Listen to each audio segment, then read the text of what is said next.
C'est une opportunité unique pour la Suisse, qui est quand même un pays du tourisme, mais aussi du sport de l'hiver, de montrer ses capacités, de montrer ses beautés, de créer aussi un peu d'engouement public pour le sport et pour les sportifs.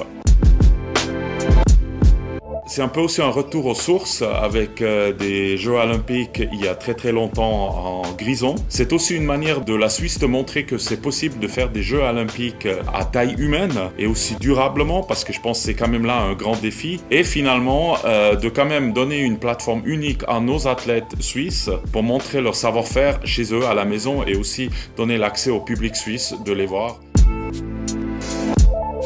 C'est déjà dans une région qui est quand même très bien équipée et présent pour une grande partie des sports olympiques, c'est-à-dire vraiment une opportunité de développement durable. Son histoire et tout ça est quand même fortement lié aussi aux Jeux olympiques d'hiver. C'est le moment de le faire revenir.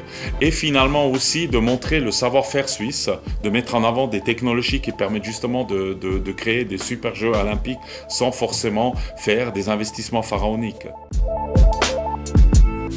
Ce serait naturellement un honneur pour l'aéroport de Genève, Genève Aéroport, de pouvoir accueillir tous ces athlètes. Nous avons presque 5000 arrivées de hauts ministres internationaux à Genève. C'est une belle extension de ce qu'on sait faire et aussi un peu de l'image de Genève qu'on porte entrée en Suisse. On est en plein milieu du développement du système ferroviaire en Suisse de l'Ouest. Nous sommes tous en train de développer les axes et les besoins pour pouvoir accueillir ce type de passagers.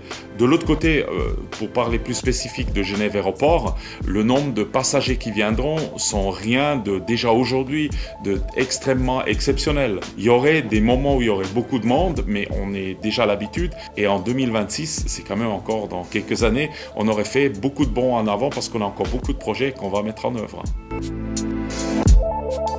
Des jeux de tradition, des jeux d'innovation et finalement de l'engouement public.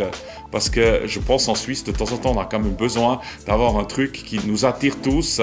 Et je pense, de temps en temps, un peu de folie, ça peut faire du bien.